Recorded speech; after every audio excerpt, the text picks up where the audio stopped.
Alô, amigos que nos acompanham no portal do Terceiro Tempo, vocês que estão conosco no Facebook do Terceiro Tempo, também no YouTube, nosso canal no YouTube, Terceiro Tempo TV, sempre com matérias especiais. E a gente está trazendo um convidado muito especial aqui para falar de um assunto que é um assunto da moda, a participação de transgêneros em esporte de alto rendimento. O assunto veio muito à tona com o aparecimento, o surgimento da jogadora Tiffany na equipe do Bauru, do voleibol. Na última temporada da Superliga, não nessa, mas na anterior, ela surgiu muito bem como um fenômeno, grande pontuadora. Esse ano, nessa temporada, ela já caiu um pouco até em relação à pontuação e tudo que envolvia o seu nome, mas foi colocada até a possibilidade de defender a seleção brasileira. Ela tem uma liberação por parte do Comitê Olímpico Internacional, e a gente está aqui ao lado do Dr. Roberto Naon, ele que é ortopedista, membro titular da Sociedade Brasileira de Ortopedia e membro titular também e diretor da Sociedade Brasileira de Medicina do Exercício e do Esporte, e também, claro, do Comitê Olímpico Brasileiro. Doutor Roberto, primeiramente, muito obrigado pela sua participação aqui no nosso Terceiro Tempo, nesse espaço aqui do nosso Milton Neves. Eu gostaria que o senhor falasse, é um assunto em moda, a gente sabe que é um assunto delicado, né? O que vem sendo debatido em relação a isso? Muito legal ter a chance de conversar sobre isso, porque parece que é alguma coisa recente. Tem moda porque aparece mais, mas é uma discussão antiga, uma discussão que se fez muito presente desde a volta dos jogos, quando a gente fala da volta dos jogos pós-guerra, onde existia uma preocupação muito importante de garantir que as mulheres que competiam eram realmente mulheres. Isso foi uma linha de pesquisa, então vários métodos já foram pensados, desde um detalhe específico para você ver indiretamente se o atleta tem geneticamente XX, então isso era feito com um detalhe chamado corpúsculos de Barr. Isso ficou importante até 99, a gente já está falando há 20 anos atrás. E essa importância se fez, que não era um método eficiente, se sentou em 2003. E aí sim, na regra de 2003 já se falava em transgênero, para uma primeira versão dessa regra, que foi revista várias vezes. Agora a gente está com a atualização de uma regra de 2015 e os detalhes dessas regras e mais atletas, talvez porque a população também tenha mudado, então são mais pessoas, e aí a gente acaba vivendo isso hoje em dia com tanta frequência, mas ela é uma preocupação antiga. E, na verdade, quando a gente fala nesse caso da Tiffany, que a gente começou a ouvir um pouco mais, né, ela está liberada para jogar por uma regulamentação que foi feita, que é aquela de 10 nanomols por litro de sangue, né, seria isso, que é a criação de mais testosterona ou menos testosterona. Como é que a regra pensa? Existem várias formas de abordar. A regra, hoje em dia, tem duas limitações específicas. Uma é uma limitação da concentração e do tempo que o indivíduo que vai competir no feminino tem que ter de testosterona, e a outra é o indivíduo se declarar do gênero feminino para competir no feminino. Então, o que tem hoje vigente é isso. Isso é a regra que orienta o Comitê Olímpico Internacional para as suas federações. O tempo seria os últimos 12 meses, no caso? Isso já foi de 4 anos, já foi de 2 anos, e a atual orientação é para 1 ano. O Comitê Olímpico Internacional orienta isso para as suas federações. Por que eu fiz esse detalhe? Cada federação é completamente autônoma na sua regra. Ela pode seguir ou não. Provavelmente, se ela não seguir para ela estar presente nos jogos, ela vai ter que justificar o porquê que ela não seguiu. Porque não quer dizer que ela esteja dentro ou fora, ela só vai ter que justificar e ser aceita essa justificativa. Mas a gente está falando só de esportes olímpicos. Existem esportes não olímpicos com outras regras, análogas na maioria das vezes, mas que também envolvem um número muito grande de atletas. Agora, doutor, um ponto importante. A partir do momento que voltou, ou que ficou mais clara essa discussão, a gente está tendo aí algumas atitudes, e eu particularmente não gosto muito, porque eu acho que tudo tem que ser feito na base legal, na base da medicina. Ainda recentemente, a gente conversava fora, a gente tinha aí 2 projetos de lei que seriam colocados por deputados estaduais no Rio e em São Paulo, proibindo o transgênero de participar de competições que não fosse o seu sexo de nascimento. E agora, eu acabei de ver na televisão que um deputado federal está tentando fazer um projeto de lei para o Brasil inteiro. Eu acho isso complicado, porque isso não envolve, isso é uma canetada, não envolve a parte legal da medicina, não, doutor? A gente conversou um pouquinho, isso é uma conversa legal para dividir com todos. Não é possível enquanto nenhum grupo, nenhuma associação, nada, nenhum fenômeno social, eu criar um grupo nosso e dizer a nossa regra não vale regras e leis brasileiras ou internacionais. Isso é proibido por lei. Então lei é lei, lei se cumpre. O problema, e aí trazendo para o esporte, não só para esse ponto, é quando alguém que não é dentro do esporte legisla sobre ele, a chance de erro é muito maior. Então existe um grupo de experts dedicados a essa questão, com uma dificuldade muito grande de chegar no ponto específico. Se por um lado a competitividade tem que ser guardada, e ela deve ser guardada, e por isso é revisitado, por outro a discriminação não tem espaço no esporte. Então, se existir uma forma... Não tem empate no mundo hoje. Não deveria ter nenhum tipo de discriminação. E o esporte não discrimina. O esporte não discrimina opção sexual, o esporte não discrimina raça, o esporte não discrimina. O esporte tem o espaço de quem é melhor compete, desde que seja justo. Então, o simples fato de uma decisão sem uma análise tem muito mais chance de erro do que um grupo de especialistas que está extremamente dedicado nessa equação complexa para resolver. Agora, uma questão daqueles que defendem que uma atleta como a Tiffany, por exemplo, veja bem, eu estou colocando o caso dela, e eu vou aqui depois enumerar vários outros casos, mas é o caso que está mais em moda hoje. Até outro dia, em relação até aquele problema que ela teve com o Bernardinho, acabou virando um assunto nacional, então por isso que eu estou colocando. No caso dela, de todos os atletas transgêneros, eles têm essa limitação de 12 meses para baixar o nível da testosterona. Mas eles carregam na sua vida inteira esse grau maior do que o das mulheres, no caso. Isso você falou de uma pessoa que nasceu homem e virou mulher. Então essa é a discussão também que pega um pouco, né, doutor? Essa parte que a vantagem não seria desses últimos 12 meses, mas o corpo dele já foi montado de uma outra forma desde que nasceu. Essa é uma pergunta recorrente. Vou responder enquanto cientista. Enquanto cientista, eu não falo do indivíduo, eu falo do exemplo, eu falo do grupo. Vamos pensar que isso seja uma vantagem. Eu vou dizer vamos pensar porque eu não consigo garantir que é. Mas vamos botar aí uma coisa chamada hipótese nula. Isso quer dizer, eu vou imaginar que sim, isso seja uma vantagem. Ok. Então a gente pensa especificamente sobre um outro indivíduo hipotético que tomou esteroide anabolizante. Esteroide anabolizante é testosterona modificada. E ele tomou a vida inteira dele e nunca competiu. Então ele, desde pré-púbere, tomou porque ele queria tomar, porque infelizmente o acesso é fácil, então ele está tomando. Esse indivíduo, na vida adulta, decide competir. E ele teve toda essa vantagem durante toda a vida dele. E ele ou não vai ser detectado, ou se for detectado, vai ser punido por um número de anos e depois pode competir. Então, quando a gente pensa sobre essa variável, se ela for comprovada uma vantagem, ela tem que evitar, por exemplo, o caso hipotético que eu dei. Por isso que é complicado. É possível que tenha vantagem? Talvez, mas em alguns esportes, por exemplo, talvez não exista essa vantagem. Um exemplo claro, talvez o mais claro, é em travessias, tipo natação em longuíssimas distâncias. Os tempos absolutos, tempo por tempo, de mulheres comparados a homens, é o mesmo. Ou outros esportes que não têm diferença para homens e mulheres, equitação é um deles. Então, se for estudado a fundo, isso deveria ser visto caso a caso, esporte a esporte.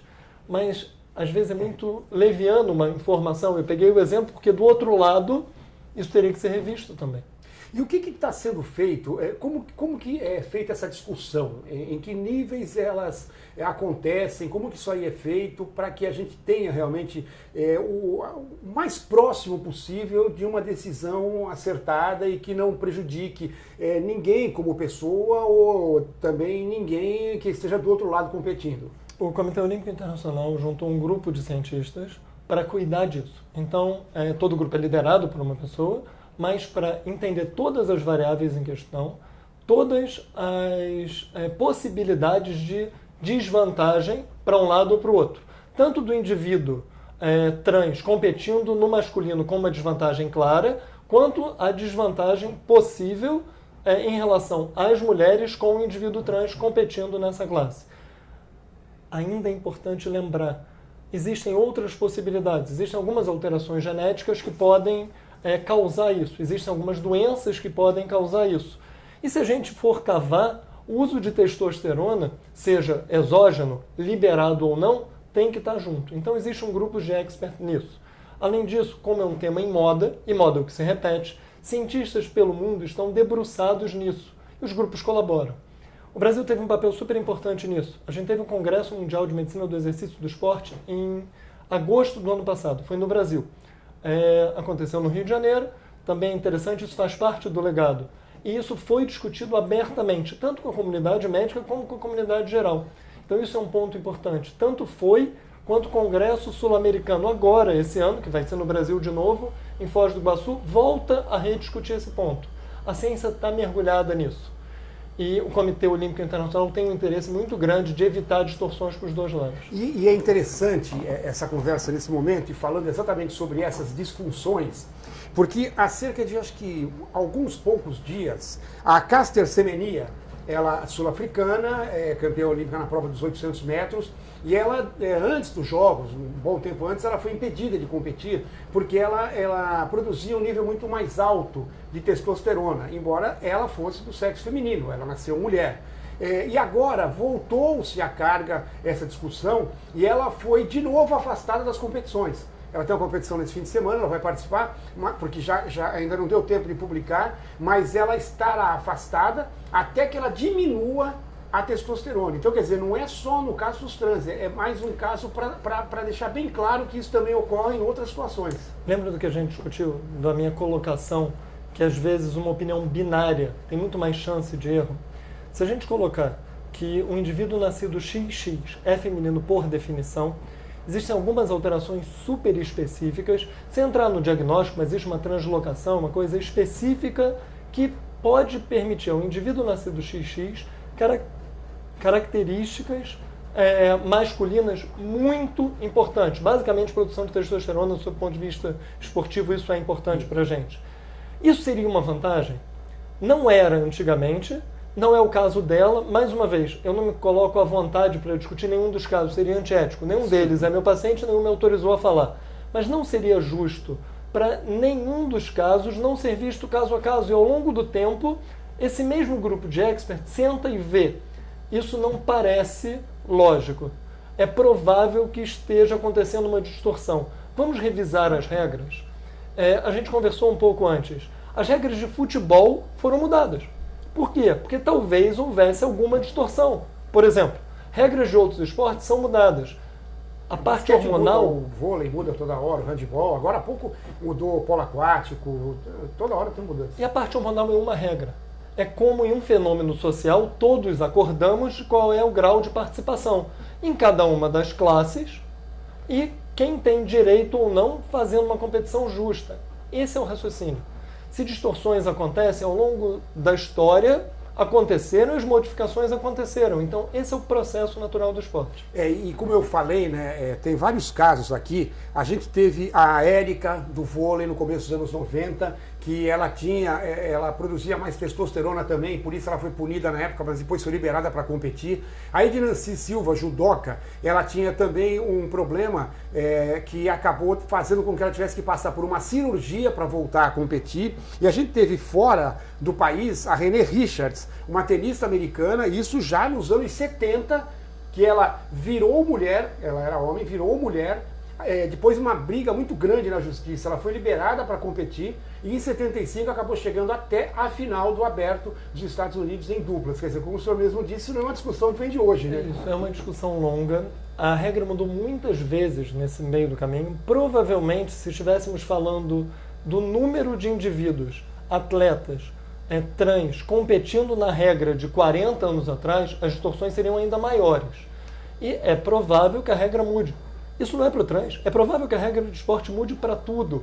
A diferença é que, sob o ponto de vista de medicina do exercício do esporte, tem muitos cientistas tentando tornar qualquer alteração tão justa quanto possível. E só em cima do caso da Tiffany, por exemplo, ela explodiu na primeira temporada, chegou a fazer 39 pontos num jogo, bateu o recorde de pontos num jogo da Superliga, que era da Tandara, só que nesse ano o nível de pontuação dela já caiu. Então, muitas vezes, de repente, o próprio fato de ser uma novidade que tenha feito tanto estardalhaço assim, porque nesse ano ela já levou o Bauru só até as quartas até as semifinais, não chegou na decisão do campeonato e não está não está entre nenhum fundamento entre as 5 melhores da competição. Ela não está entre as 5 melhores sacadoras, nem entre as 5 melhores pontuadoras, nem entre as 5 melhores bloqueadoras. Quer dizer, acho que isso aí já é um paradigma que quebrou um pouco depois dessa segunda temporada dela, né, doutor? O detalhe por aí, parece um detalhe estatístico técnico muito bobo, mas a estatística não se aplica ao indivíduo, nem para mais, nem para menos. O fato de qualquer indivíduo ser o maior pontuador em um momento específico não prova por si só que a característica dele o faz melhor do que um grupo. E o fato desse mesmo indivíduo ser pior logo depois não faz com que ele seja igual, melhor ou pior do que esse grupo. Porque o jeito de estudar esse tipo de fenômeno não é indivíduo a indivíduo, é grupo a grupo ou várias características versus várias características. E aí a inferência rápida tende ao erro.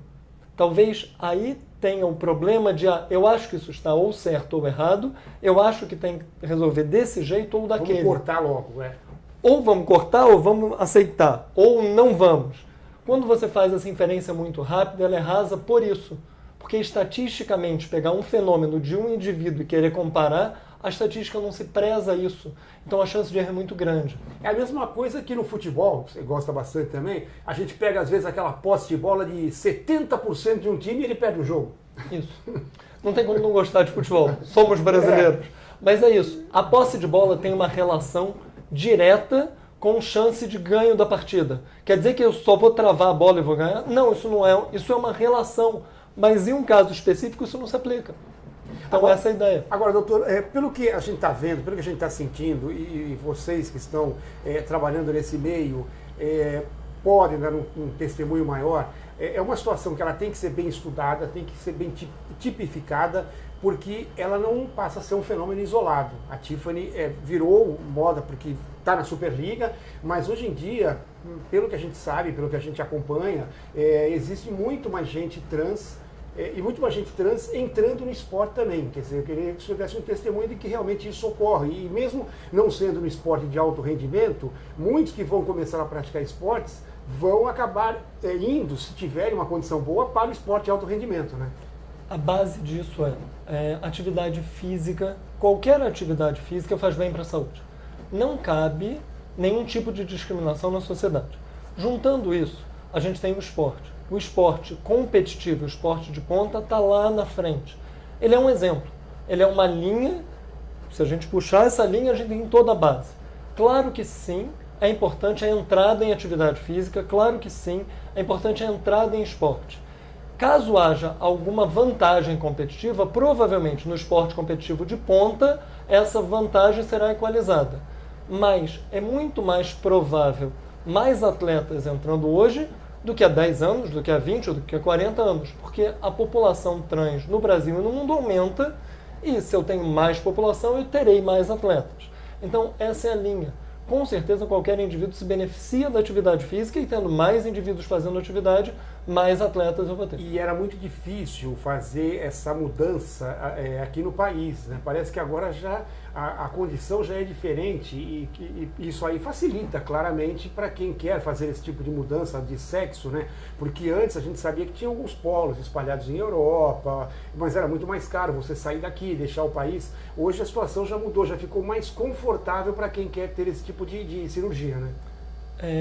Isso é legal, é um relato histórico interessante, porque um professor da Unifesp, inclusive foi preso na época, ele é o professor que dá um nome ao instituto, por fazer uma cirurgia, na época chamada de mudança de sexo, uma cirurgia para caracteres secundários externos, e porque ele achava importante para o indivíduo, não tem nada a ver com esporte, sim, mas naquela época, a gente está falando do século passado, é interessante falarmos a ideia do século passado, somos homens do século passado, mas, brincadeira à parte, isso já acontecia, já era uma demanda social.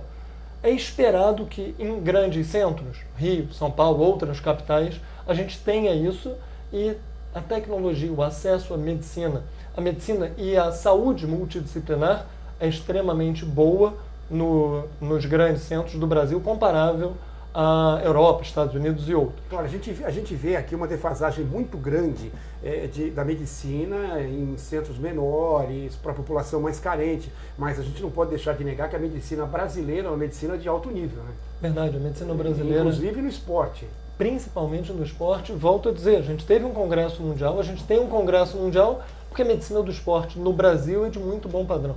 Então a gente consegue, a gente tem fala, a gente tem eco dos nossos pares pelo mundo.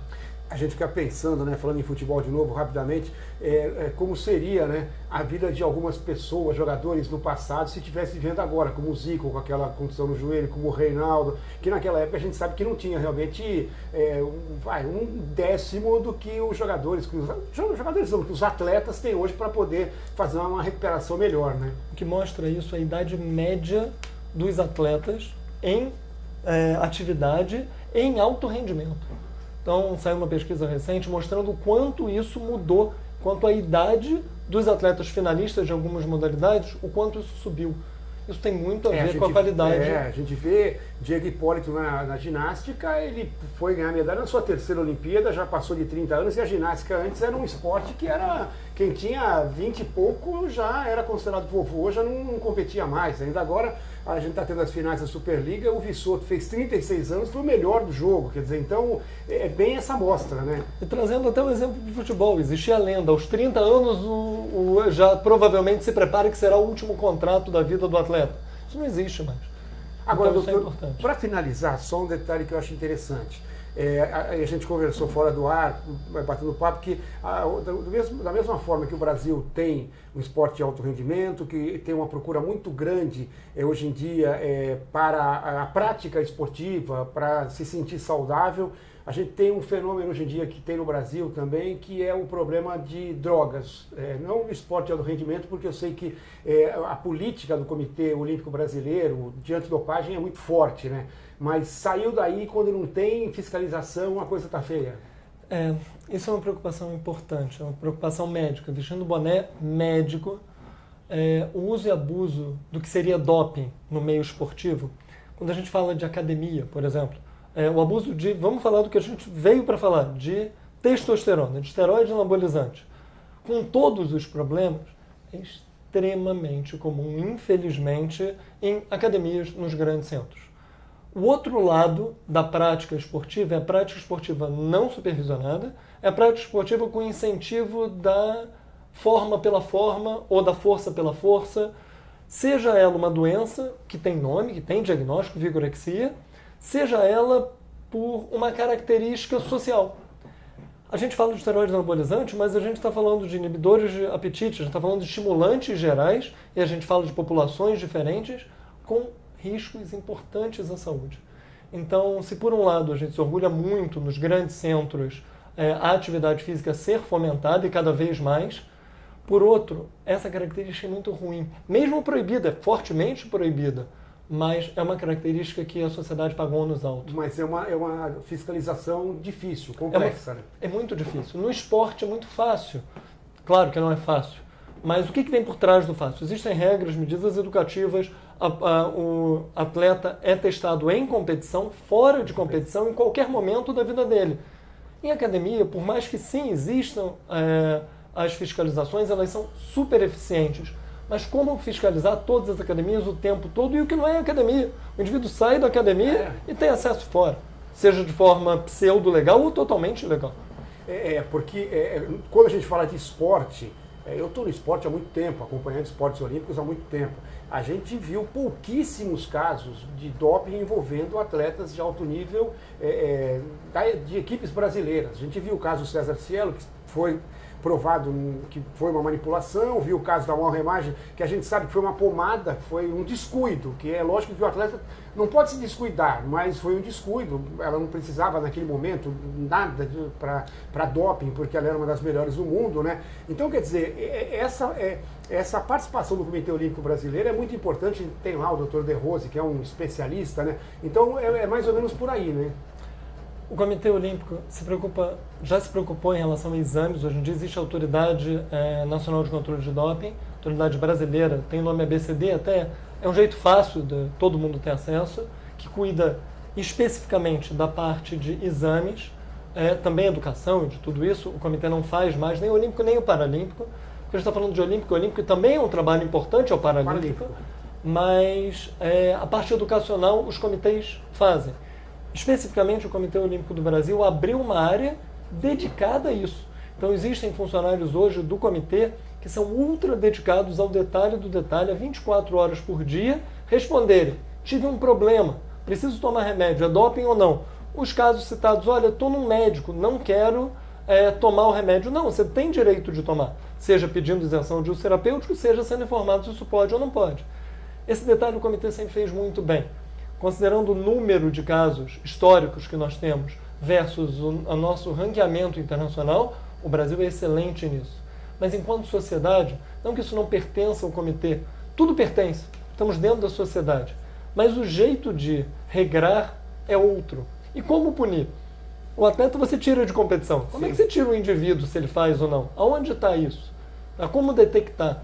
Então, é um problema sério, é um problema educacional, e a gente sabe que existe. E é bom a gente estar falando aqui, né, para dar uma alerta. A gente está conversando com o doutor Roberto Naon, que é membro do Comitê Olímpico Brasileiro também, na parte de medicina, né, medicina esportiva, medicina de esporte.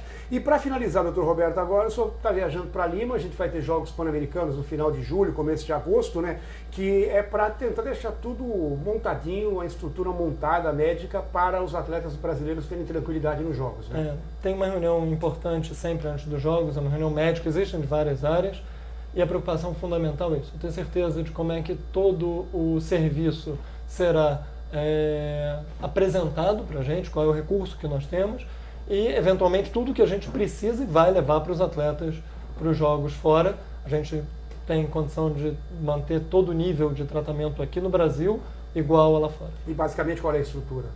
Bom, a estrutura é grande, é uma estrutura para a gente conversar, mas a ideia da estrutura todo comitê organizador fornece uma policlínica, essa policlínica dentro da vila, existem hospitais referenciados para cada uma das grandes áreas, traumatologia, cardiologia, clínica, cirurgia, por exemplo, e todas as outras, trauma, neuro, por exemplo, então eles são referenciados, e o comitê monta para o time Brasil uma área dentro do time Brasil, dentro do prédio do time Brasil, onde tem fisioterapia, massoterapia, atendimento médico, capacidade de pequenos procedimentos, então essa infraestrutura, e a gente leva os médicos para fazer tanto atendimento em campo quanto para o atendimento ambulatorial 24/7. Isso me fala que o mais importante nos jogos, claro que é a parte ortopédica, né, a parte de ortopedia, né, porque é atleta, né, e que antes dos jogos é importante a parte cardiológica. A avaliação pré-participação, que vê o risco, ela é muito parecida da avaliação pré-participação nossa. Quando a gente vai fazer uma atividade, a gente tem que passar por essa avaliação.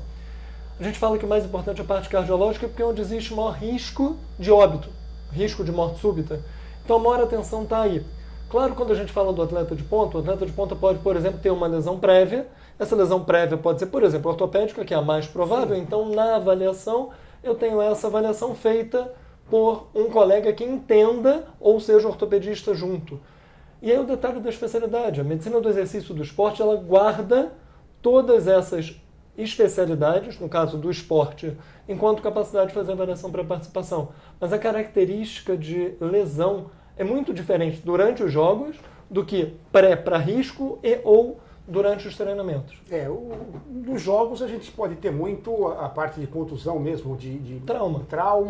E antes eu acho que a gente pode ter muito a parte muscular, né? Porque existe uma carga de treinamento muito grande para se chegar bem na competição, né? O número de lesões é muito maior pré do que durante a competição, porque o número de horas é muito maior. E o número de lesões ortopédicas da maioria dos esportes tende a ser maior do que as não ortopédicas. Mas, por exemplo, infecção de vias aéreas superiores, resfriado, gripe, é muito comum. E às vezes tira atleta de competição. E dependendo da época de base, da época do ano, ou alergias, isso é muito importante. A gente vê esse tipo de coisa. Outras preocupações com o ambiente, preocupações com diarreia, por exemplo, preocupação com contaminações ambientais. Por isso que também é fundamental o nutricionista indo junto para fazer a alimentação, porque a gente sabe que em alguns países a alimentação é bem diferente da brasileira. Né? E às vezes é só ser diferente. Às vezes não tem nada a ver com contaminação. O simples fato de ser diferente muda. E a gente está falando com performance. Qual é a chance de performance? 1%? 3%? Você não está numa final. Então esse detalhe faz toda a diferença. Então a gente estuda qualidade do sono, a gente estuda, tem especialistas na área multidisciplinar para qualidade do sono, tem especialistas em nutrição, nutricionista, tem psicólogo, tem fisioterapeuta, massoterapeuta, médico de todas as especialidades. Então, essa ideia multidisciplinar é muito importante, tanto pré quanto nos jogos.